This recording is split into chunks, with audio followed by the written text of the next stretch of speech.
নমস্কার বন্ধুরা, আমি মৌ তোমাদের সবাইকে আমাদের গল্পকথা পরিবারে অনেক অনেক স্বাগত জানিয়ে আজকের ভিডিওটি শুরু করছি। বন্ধুরা, শ্রাবণ মাস মানেই দেবাদিদেব মহাদেবের বিশেষ পূজার্চনার সময়।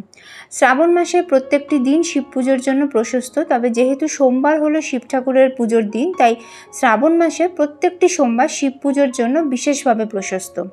শ্রাবণ মাসের প্রথম সোমবার আমরা কিভাবে দেবাদিদেব মহাদেবের বিশেষ পূজা করব সেটাই আমি আজকের ভিডিওতে তোমাদের সাথে শেয়ার করে নিচ্ছি। শ্রাবণ মাসের সোমবারে শিব পুজো করলে কি ফললাভ হয়, এই বছরে শ্রাবণ মাসে কটি সোমবার পড়েছে, শ্রাবণ সোমবারে ব্রত পালন করলে উপোস এবং খাওয়া দাওয়া সংক্রান্ত কী কী নিয়ম মানতে হবে ইত্যাদি সব কিছু নিয়ে আমি কিছুদিন আগেই একটি ভিডিও শেয়ার করেছি। তোমাদের সুবিধার্থে শ্রাবণ সোমবারের ব্রত কথাও আমি ওই ভিডিওতে পাঠ করে রেখেছি। আই বাটন এবং ডেসক্রিপশন বক্সে তোমরা ওই ভিডিওর লিঙ্ক পেয়ে যাবে। যারা ভিডিওটি এখনও দেখোনি তাদের কাছে অনুরোধ রইল, একবার ওই ভিডিওটি তোমরা দেখে নিও। শ্রাবণ সোমবারের শিব পুজো নিয়ে তোমাদের অনেক প্রশ্নের উত্তর তোমরা পেয়ে যাবে। তাহলে চলো বন্ধুরা, এবার দেখে নিই আগামী 22শে জুলাই বাংলায় 6ই শ্রাবণ অর্থাৎ শ্রাবণ মাসের প্রথম সোমবার আমরা কিভাবে ভোলানাথের পুজো করব। পুজোতে বসার আগে আমি নিজের মাথায় এবং পুজোর সব উপকরণে গঙ্গাজল ছিটিয়ে নিয়েছি। আর পুজোর ফুল, মালা, বেলপাতা সব কিছুতে গঙ্গাজল, অগরু, কর্পূরের গুঁড়ো এবং শ্বেতচন্দন লাগিয়ে নিয়েছি।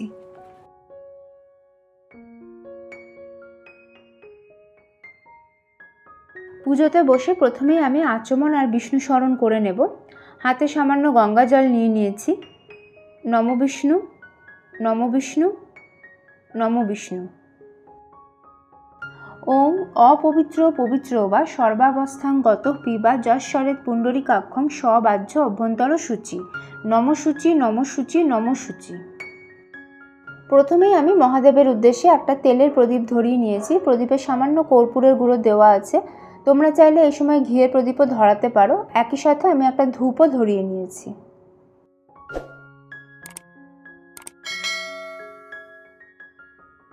বন্ধুরা, কিছুদিন আগেই আমাদের চ্যানেলে শ্রাবণ সোমবারের শিব পুজো নিয়ে যে ভিডিওটি পাবলিশ হয়েছিল, সেখানে আমি শ্রাবণ সোমবার ব্রতের সংকল্প গ্রহণের কথা বলেছিলাম। সেই সংকল্প কিভাবে গ্রহণ করতে হবে সেটা এখন আমি তোমাদেরকে দেখিয়ে দিচ্ছি। এটা ঘরোয়াভাবে খুবই সহজ সংকল্প বিধি। আমার ডান হাতে একটা কুশিতে আমি কিছুটা জল, গোটা আতপ চাল আর ফুল নিয়েছি। তোমরা চাইলে সরাসরি হাতেও এগুলি নিতে পারো। শ্রাবণ মাসে প্রথম সোমবার সকালে নিত্য পুজোর সময় ব্রতের সংকল্প গ্রহণ করতে হবে। ডান হাতে রাখা কুশিটি এবার আমি বাঁ হাত দিয়ে ঢেকে দিচ্ছি। এরপর মহাদেবের নাম স্মরণ করে নিজের নাম এবং গোত্র উল্লেখ করতে হবে এবং তারপর দেবাদিদেব মহাদেবের কাছে প্রার্থনা জানাতে হবে, হে মহাদেব, আমি আপনার শ্রাবণ সোমবার ব্রতের সংকল্প গ্রহণ করছি। আপনি অনুগ্রহ করে আমার সহায় থেকে এই ব্রত নির্বিঘ্নে আমাকে সম্পাদন করতে সাহায্য করুন এবং ব্রত চলাকালীন যদি আমার দ্বারা অজান্তে কোনো ভুল ত্রুটি হয়ে যায় তার জন্য কৃপা করে আপনি আমাকে ক্ষমা করবেন। এরপর ডান হাতের ওপর থেকে বাঁ হাতটি সরিয়ে নিয়ে কুশির মধ্যে থাকা জল, চাল এবং ফুল সামনে রাখা কোনো পাত্রে ঢেলে দিতে হবে। এবার চলো বন্ধুরা, দেখে নিই যে শ্রাবণ মাসের প্রথম সোমবার আমরা কিভাবে শিব পুজো করব। প্রথমে আমি মহাদেবের অভিষেক করব, তাই একটি অভিষেক পাত্রে আমি শিবলিঙ্গ, নন্দী মহারাজ, মহাদেবের ত্রিশূল এবং বাসুকীনাগ রেখেছি। আর অভিষেক পাত্রে আমি সাদা চন্দন লাগানো একটা বেলপাতাও রেখেছি। এই প্রসঙ্গে বলে রাখি বন্ধুরা যে শ্রাবণ সোমবারের শিব পুজো কিন্তু প্রদোষকালে করতে হয়।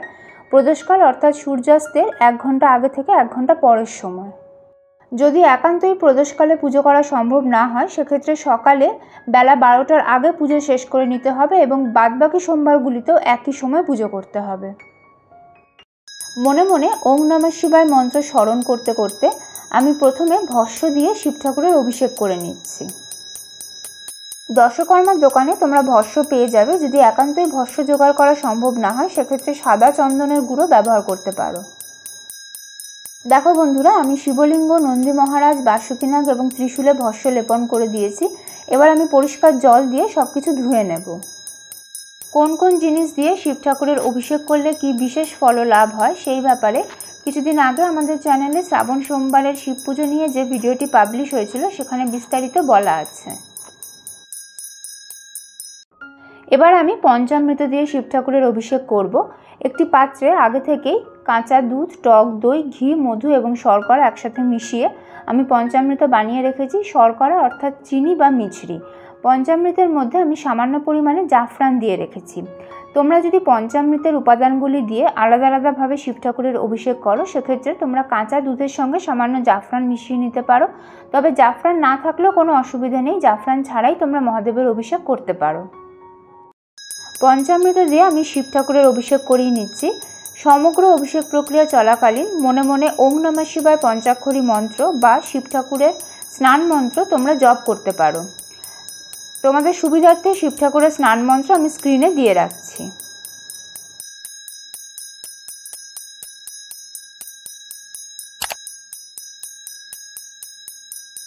আবারও আমি পরিষ্কার জল দিয়ে সব কিছু ভালো করে ধুয়ে নিচ্ছি। বন্ধুরা, ঘণ্টাবাদ্য সহকারে যদি শিব ঠাকুরের অভিষেক করা যায় তাহলে সব থেকে ভালো হয়।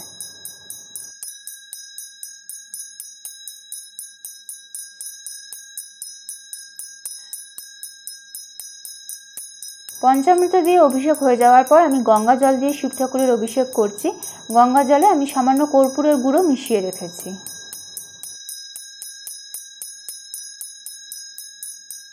সবশেষে আমি আখের রস দিয়ে শিব ঠাকুরের অভিষেক করে নিচ্ছি। আখের রস না পেলে তোমরা অল্প পরিমাণে আখের গুড় জলে মিশিয়ে নিয়ে সেটা দিয়েও শিব ঠাকুরের অভিষেক করে নিতে পারো।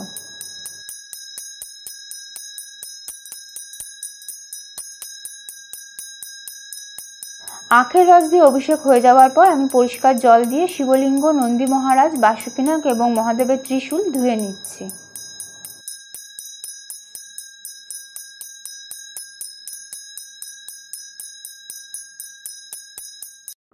সমগ্র অভিষেক প্রক্রিয়া সম্পন্ন হয়ে যাওয়ার পর আমি শিবলিঙ্গ, নন্দী মহারাজ, মহাদেবের ত্রিশূল এবং বাসুকীনাগ সব কিছু খুব ভালোভাবে পরিষ্কার করে নিয়ে পাথর বাটির ওপর বসিয়ে নিয়েছি। পাথর বাটি আমি আগে থেকেই পরিষ্কার করে রেখেছিলাম। আর শিব ঠাকুরের পাশে যে মাটির কলকাটা রয়েছে সেটাও আমি গঙ্গা জল দিয়ে ধুয়ে তারপর রেখেছি। শিব ঠাকুরকে আমি একটা পৈতে নিবেদন করে দিচ্ছি। তোমরা শ্রাবণ সোমবারে ব্রত পালন করলে প্রথম সোমবার অবশ্যই মহাদেবকে একটা নতুন পৈতে নিবেদন করবে। শিব ঠাকুরকে আমি শ্বেত চন্দনের তিলক পরিয়ে দিচ্ছি।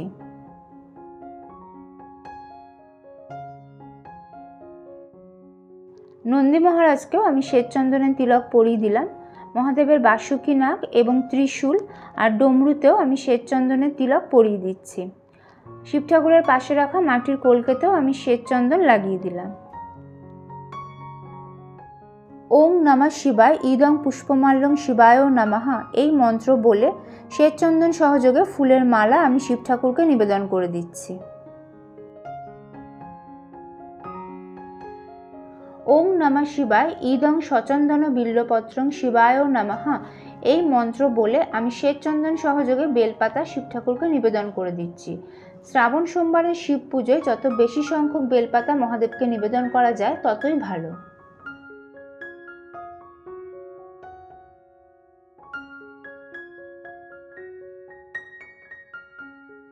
বন্ধুরা, কোনো বিশেষ মনস্কামনা পূরণের জন্য তোমরা শ্রাবণ মাসের প্রত্যেকটি সোমবার শিব ঠাকুরকে 21টি বেলপাতা নিবেদন করতে পারো। তবে বেলপাতাগুলি নিবেদন করার আগে প্রত্যেকটি বেলপাতায় সাদা চন্দন দিয়ে ওম নমঃ শিবায় লিখে দেবে। ওম নমঃ শিবায় ইদং সচন্দন পুষ্পং শিবায় নমঃ এই মন্ত্র বলে আমি শিব ঠাকুরকে শ্বেত চন্দন সহযোগে ফুল নিবেদন করে দিচ্ছি। বন্ধুরা, শিব ঠাকুরকে কোন ফুল নিবেদন করলে কি বিশেষ ফললাভ হয় সেটা আমি এর আগে শ্রাবণ সোমবারের শিব পুজোর ভিডিওতে সবিস্তারে বলে রেখেছি।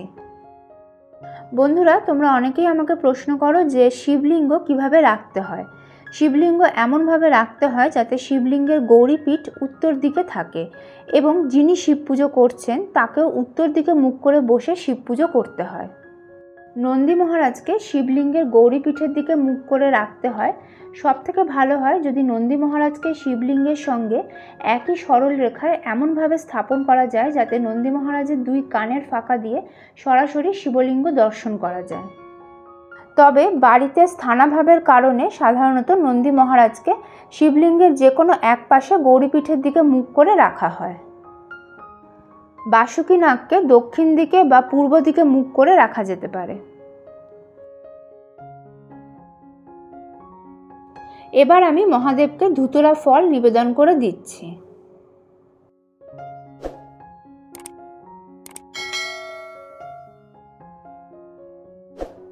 মহাদেবকে বস্ত্রস্বরূপ আমি এই সাদা সুতো নিবেদন করে দিচ্ছি।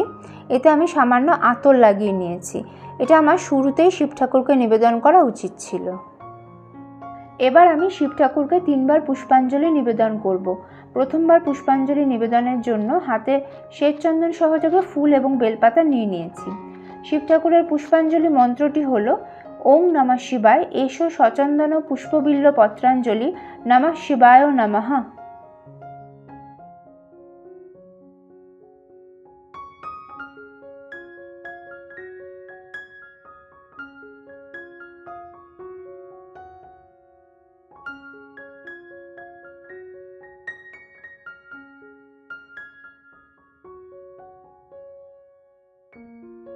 ওং নমঃ শিবায় এষো সচন্দন পুষ্পবিল্ল পত্রাঞ্জলি নমঃ শিবায় নমঃ।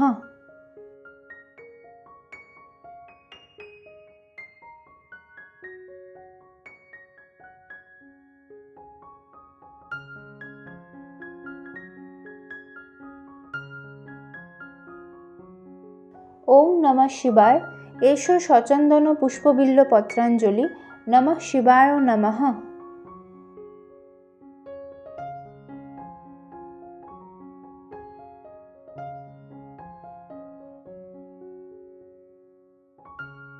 হাত জোড় করে এবার আমি শিব ঠাকুরের প্রণাম মন্ত্র পাঠ করে নিচ্ছি। ওং নমঃ শিবায় শান্তায় কারণত্রয় হে তবে নিবেদয়ামি চাত্মানং তং গতি পরমেশ্বর। জয় শিব শম্ভু, জয় শিব শম্ভু, জয় শিব শম্ভু।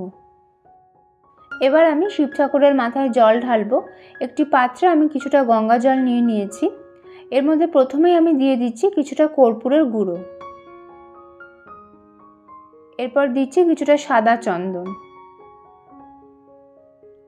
দিয়ে দিচ্ছি সামান্য অগরু, আর সবশেষে দিচ্ছি কিছুটা গোলাপ জল। বন্ধুরা, শিবলিঙ্গে জল নিবেদন করার একটা নির্দিষ্ট নিয়ম আছে, সেটা এখন আমি তোমাদের সঙ্গে শেয়ার করে নিচ্ছি। শিবলিঙ্গে অর্থাৎ শিব ঠাকুরের মাথায় সরাসরি জল ঢালার আগে শিবলিঙ্গের গৌরীপীঠের ডান দিকে ভগবান শ্রী গণেশের উদ্দেশ্যে জল নিবেদন করতে হয় এবং বাঁ দিকে দেবসেনাপতি কার্তিকের উদ্দেশ্যে জল নিবেদন করতে হয়। এনাদের মাঝখানে অর্থাৎ জলধারা যেখান দিয়ে বেরিয়ে যায় সেখানে দেবী অশোক সুন্দরীর উদ্দেশ্যে জল নিবেদন করা হয়। পদ্মপুরাণ অনুসারে দেবী অশোক সুন্দরী হলেন মাতা পার্বতী এবং শিব ঠাকুরের মানস কন্যা। এরপর শিবলিঙ্গকে বেষ্টন করে মাতা পার্বতীর উদ্দেশ্যে 3বার জল নিবেদন করতে হয় এবং তারপর শিবলিঙ্গে জল ঢালা যায়। শিবলিঙ্গে জল ঢালার সময় মনে মনে ওং নমঃ শিবায় মন্ত্র বা মহামৃত্যুঞ্জয় মন্ত্র জপ করতে হবে। মহামৃত্যুঞ্জয় মন্ত্রটি হল ওং ত্র্যম্বকম যজামহে সুগন্ধিং পুষ্টিবর্ধনম উর্বারুকমিব বন্ধনান মৃত্যুর্মোক্ষীয় মামৃতাৎ। তোমরা যখন পুজোর পরে শিবলিঙ্গ থেকে ফুল, বেলপাতা, মালা এগুলো সরাবে তখন এই জলটাও সরিয়ে নেবে। এবার আমি শিবলিঙ্গে শ্বেতচন্দন সহযোগে কয়েকটি দূর্বা নিবেদন করে দিচ্ছি। শিবলিঙ্গে দূর্বা নিবেদন করলে পারিবারিক সুখ এবং আয়ু বৃদ্ধি পায়। এবার আমি শিব ঠাকুরকে সিদ্ধিপাতা নিবেদন করছি। সিদ্ধিপাতা নিবেদন করলে জীবন থেকে সমস্ত রকম নেগেটিভিটি দূর হয়।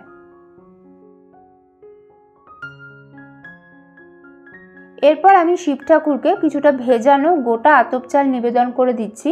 মনে করা হয় শিব ঠাকুরকে ভেজানো গোটা আতপ চাল নিবেদন করলে মা লক্ষ্মীর কৃপা লাভ হয়।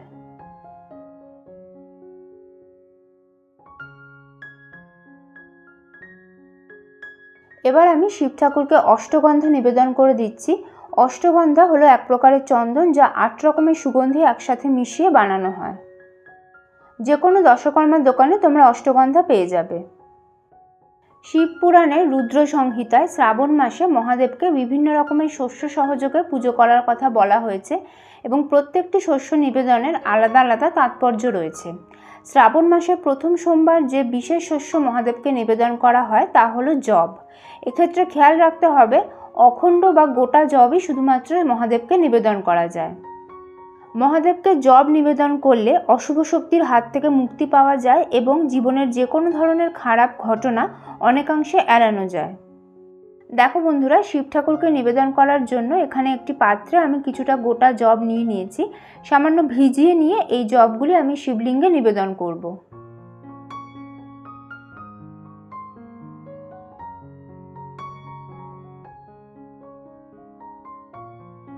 ওং রিং এতে গন্ধপুষ্পে গৌর্যে নমঃ এই মন্ত্র বলে শিবলিঙ্গের গৌরীপীঠে মাতা পার্বতীর উদ্দেশ্যে আমি একটি ফুল নিবেদন করে দিলাম। এবার আমি মাতা পার্বতীর প্রণাম মন্ত্র পাঠ করে নিচ্ছি। মা দুর্গার প্রণাম মন্ত্রে মাতা পার্বতীকে প্রণাম করা যায়। ওং সর্বমঙ্গলা মঙ্গলে শিবে সর্বার্থ সাধিকে শরণ্যে ত্র্যম্বকে গৌরী নারায়ণী নমস্তুতে। ওং সৃষ্টিস্থিতি বিনাশানাং শক্তিভূতে সনাতনী গুণাশ্রয় গুণময়ে নারায়ণী নমস্তুতে। ওং শরণাগত দীনার্থ পরিত্রাণ পরায়ণে সর্বস্বার্থী হরে দেবী নারায়ণী নমস্তুতে। এবার আমি নন্দী মহারাজের পুজো করে নেব। প্রথমেই আমি নন্দী মহারাজকে বস্ত্রস্বরূপ এই সাদা সুতো নিবেদন করে দিচ্ছি। এতে সামান্য আতর লাগানো আছে। এতে গন্ধপুষ্পে ওং বৃষভায় নমঃ এই মন্ত্র বলে নন্দী মহারাজের উদ্দেশ্যে আমি শ্বেতচন্দন সহযোগে ফুল এবং বেলপাতা নিবেদন করে দিলাম। শ্বেতচন্দন সহযোগে কয়েকটি দূর্বা আমি নন্দী মহারাজকে নিবেদন করে দিলাম। সবশেষে কিছুটা ভেজানো গোটা আতপ চাল আমি নন্দী মহারাজকে নিবেদন করে দিচ্ছি। এরপর আমি বাসুকীনাগের উদ্দেশ্যে ফুল নিবেদন করে দিচ্ছি। শিব ঠাকুরের ত্রিশূল এবং ডমরুর উদ্দেশ্যে আমি ফুল নিবেদন করে দিলাম। আর শিব ঠাকুরের কলকের উদ্দেশ্যে আমি ফুল নিবেদন করে দিচ্ছি। আমার কাছে একটি রুদ্রাক্ষের মালা আছে, যেটা আমি মহাদেবকে নিবেদন করে দিয়েছি। তোমাদের কাছে রুদ্রাক্ষ বা রুদ্রাক্ষের মালা থাকলে অবশ্যই মহাদেবকে নিবেদন করতে পারো, তবে না থাকলেও কোনো অসুবিধে নেই। পুজোর শেষে আমি দক্ষিণা নিবেদন করে দিচ্ছি। পরে তোমরা এই দক্ষিণা অন্য কোনো মন্দিরে দিয়ে দিতে পারো। এবার ভোগ নিবেদন করছি। ফুল এবং বেলপাতা সহযোগে আমি সাদা মিষ্টির ভোগ নিবেদন করে দিচ্ছি। তোমরা সাদা বাতাসা, নকুলদানা এগুলিও ভোগ হিসেবে নিবেদন করতে পারো। আমি গোটা ফল নিবেদন করে দিচ্ছি। বন্ধুরা, শ্রাবণ সোমবারের শিব পুজোর সময় তোমরা যে গোটা ফল নিবেদন করবে তার মধ্যে অবশ্যই একটা বেল রাখার চেষ্টা করো। আমি পানীয় জল নিবেদন করে দিচ্ছি। বন্ধুরা, তোমরা অনেকেই জিজ্ঞেস করো যে শিব পুজোর প্রসাদ গ্রহণ করা যায় কিনা। সেই প্রসঙ্গে বলি, শিব ঠাকুরকে তোমরা যে গোটা ফল, মিষ্টি, বাতাসা বা নকুলদানার ভোগ নিবেদন করবে, পুজোর পর সপরিবারে তোমরা প্রসাদ রূপে তা গ্রহণ করতে পারো। আর একটা কথা বন্ধুরা, শিব পুজোয় কিন্তু সবসময় গোটা ফল নিবেদন করা হয়। এবার আমি শিব ঠাকুরকে আরতি করব। আমি ধূপ, তেলের প্রদীপ, ঘিয়ের পঞ্চপ্রদীপ, কর্পূর এবং সুগন্ধি ধুনো দিয়ে শিব ঠাকুরকে আরতি করব। এই প্রসঙ্গে বলে রাখি বন্ধুরা, শিব পুজোয় শঙ্খ বাজানো যায়। শঙ্খ দিয়ে অভিষেক করা বা অর্ঘ্য নিবেদন করা শিব পুজোয় নিষিদ্ধ, কিন্তু বাদ্য হিসেবে শঙ্খ নিষিদ্ধ নয়।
এরপর শিব ঠাকুরের অষ্টোত্তর শতনাম পাঠ করে নিতে পারো। শিব ঠাকুরের এই অষ্টোত্তর শতনামের বই তোমরা যে কোনো দশকর্মার দোকানে পেয়ে যাবে।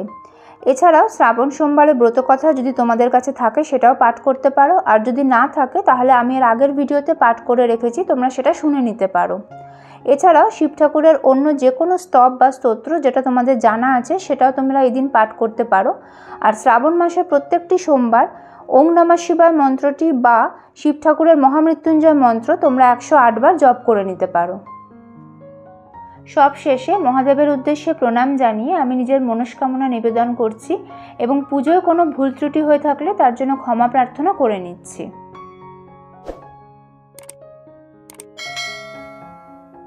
তাহলে বন্ধুরা, তোমরা দেখলে যে আমরা শ্রাবণ মাসের প্রথম সোমবার বাড়িতে কিভাবে ভোলানাথের বিশেষ পুজো করে নিতে পারি এবং কোন বিশেষ শস্য আমরা এদিন মহাদেবকে নিবেদন করব ও তার জন্য কী ফললাভ হয়। কেমন লাগলো তোমাদের আজকের পুজোর ভিডিও আমাকে কমেন্ট করে অবশ্যই জানিও। ভালো লাগলে লাইক ও শেয়ার করে দিও। আর যদি তোমরা প্রথমবার এই চ্যানেলের ভিডিও দেখে থাকো তাহলে প্লিজ চ্যানেলটা সাবস্ক্রাইব করে নিও। সবাইকে শ্রাবণ সোমবারের শুভেচ্ছা জানিয়ে আজকের ভিডিও এখানেই শেষ করছি। নতুন ভিডিও নিয়ে ফিরে আসবো খুব তাড়াতাড়ি। যারা শেষ অবধি ভিডিওটা দেখলে তাদের আমার আন্তরিক ধন্যবাদ জানাই। মহাদেবের কৃপায় তোমরা সকলে ভালো থেকো, সুস্থ থেকো। জয় শিব শম্ভু, হর হর মহাদেব।